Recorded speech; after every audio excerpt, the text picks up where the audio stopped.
Hai, masih bersama saya, Mr. Z, bicara.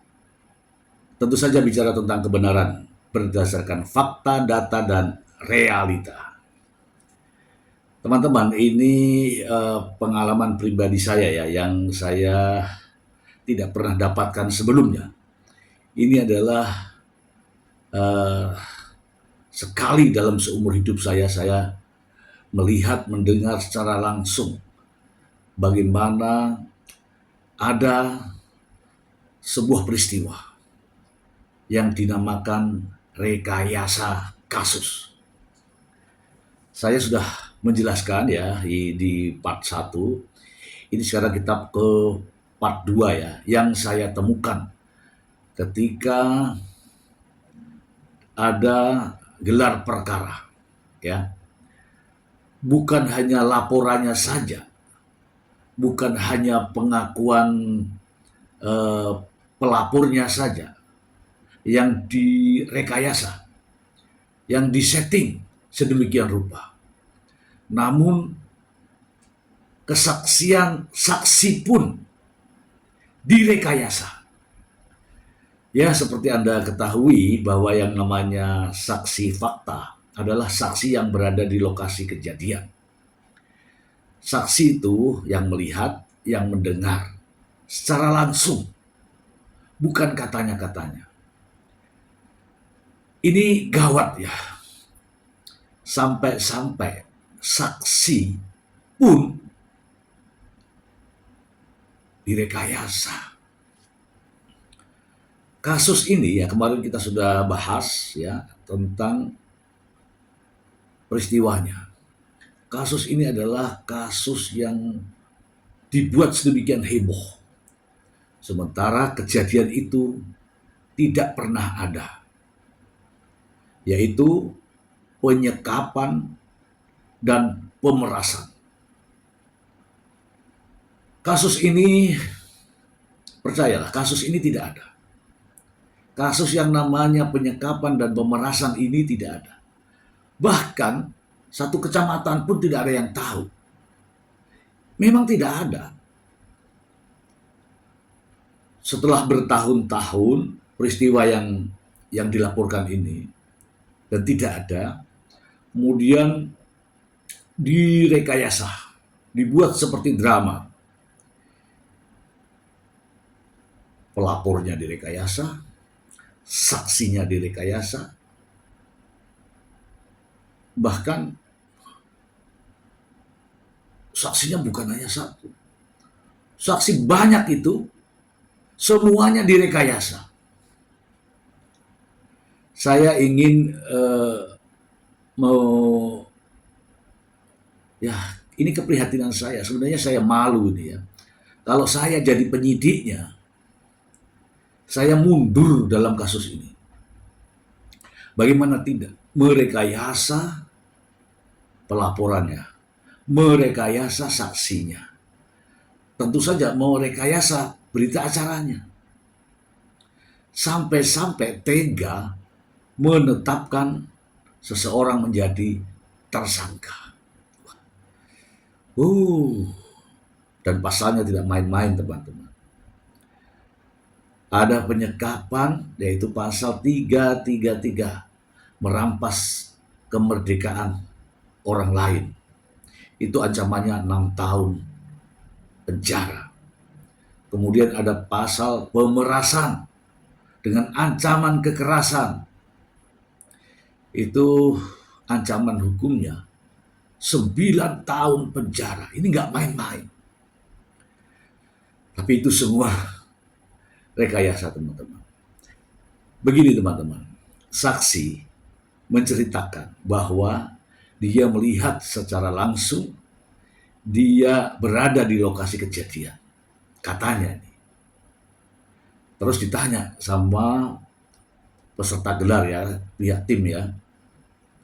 Bagaimana Anda melihat? Nih ya. Saya melihat. Bagaimana Anda melihatnya? Saya melihat secara langsung ketika itu, sementara lewat. Lewat di mana? Lewat di belakang rumahnya. Bagaimana Anda bisa melihatnya? pintunya terbuka. Pintu yang mana yang terbuka? Pintu dekat dapur. Sekarang, pintu dekat dapur. Pintunya di sini, dapurnya di sini, kejadiannya di sini. Bisa nggak kira-kira melihat secara langsung? Tidak bisa. Mana ada manusia bisa melihat arahnya bisa belok. Belok patah lagi. Kejadiannya di sini, di sini. Orangnya ada di sini. Melihat. Kalau ini dapur, pasti melihatnya kan ke depan. Ini tembok nih, tembok semua. Katanya ada kejadian di sini. Bagaimana mata manusia bisa memandang sini, bisa ke sini? Katanya melihat secara langsung. Kemudian ditanya sampai ketawa semua itu. Bagaimana kau bisa melihat itu rumah lokasinya panjang itu 50 meter. Sementara ada dinding tembok, dinding kamar, dinding rumah. Bagaimana cara? Masih juga ngejek. Pokoknya saya melihat langsung. Pokoknya saya melihat langsung kejadiannya. Nah, melihat langsung itu kan dipakai logika. Dari mana kamu melihat? Dari jarak berapa meter kamu melihat? Dari belakang rumah, pintunya terbuka. Kemudian saya lihat langsung. Kalau lihat langsung berarti lurus melihatnya. Sementara peristiwa yang dilaporkan oleh pelapor itu ada di sini. Artinya adalah ada keajaiban. Manusia yang jadi saksi ini bisa melihat ke sana dan langsung belok matanya ke sini. Ya, inilah bentuk rekayasa. Dan ini disadari oleh penyidik. Rekayasa ini tidak bisa. Ya, akibatnya setelah dilakukan gelar perkara, faktanya dia tidak berada di lokasi. Kalau dia berada di lokasi kejadian, otomatis dia bisa menceritakan bagaimana cara dia melihat. Karena ini rekayasa, maka pandangan mata manusia bisa mantul, lurus, kemudian belok. Sementara di sini ada tembok. Hebat kan? Ini terungkap ya. Ini terungkap di saat gelar perkara. Ini perkaranya nggak main-main, tapi ternyata semua rekayasa. Penyidik tahu itu, bahwa ini ada resikonya. Ketika seorang penyidik terlibat dalam merekayasa kasus, merekayasa perkara, itu melanggar etika. Dan resikonya, ini sudah mengintimidasi seseorang. Ini sudah membuat orang lain menjadi was-was, ketakutan, karena adanya penetapan tersangka. Dan ternyata semua itu hanyalah rekayasa. Katanya kejadian itu tahun 2022, bulan April. Ya kan, April. Maret, April, Mei, Juni, Juli, Agustus, September, Oktober. 6 bulan.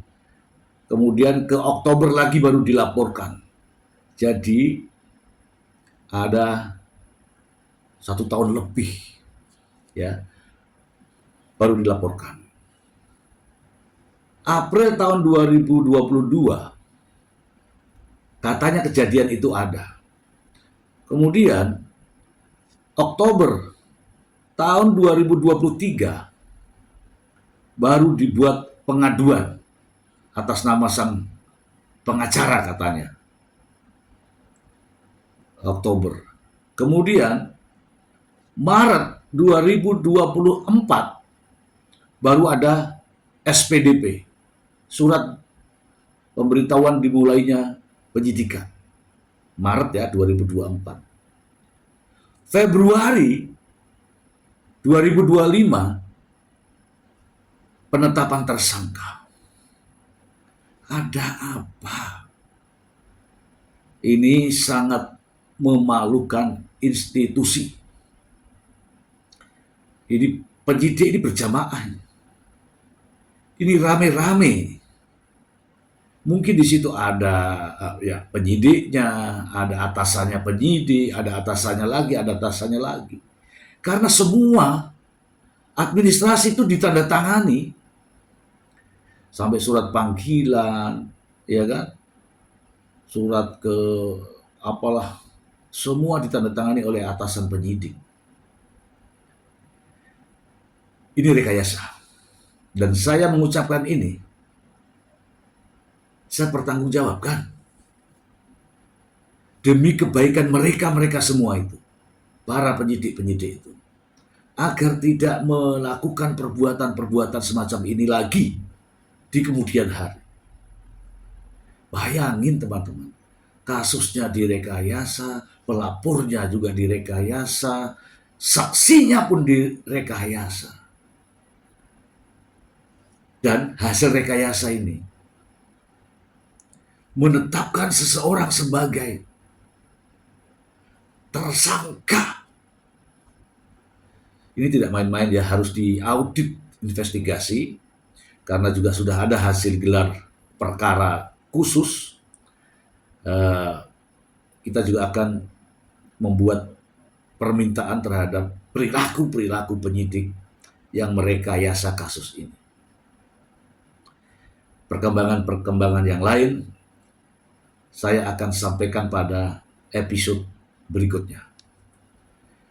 Ini pengalaman buat kita semua, teman-teman juga seluruh Indonesia, waspadai terhadap adanya rekayasa kasus.